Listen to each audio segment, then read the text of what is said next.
Xotin 30 yil birga yashashdi. Shu munosabat bilan xotin odatdagidek non yopdi. U kunora non yapar, so'ng nonni ko'ndalang kesar, yuqori yumshoq qismiga sariyog' surtib turmush o'rtog'iga berardi. Ammo bugun qo'li yarim yo'lda to'xtab qoldi.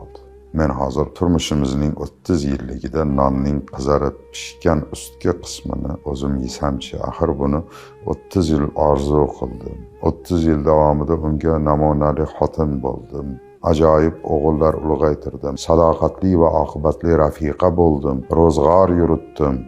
Oilamizga qancha kuch va salomatligimni sarfladim deb o'ylabdi. Ayol shu qarorga kelib, eriga nonni pastki qismini berdi. Ammo qo'llari qaltirab ketdi.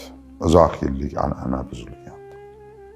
Eri nonni pastki qismini olar ekan shunday dedi: "Sen bugun menga qanchalik bebaho sovg'a taqdim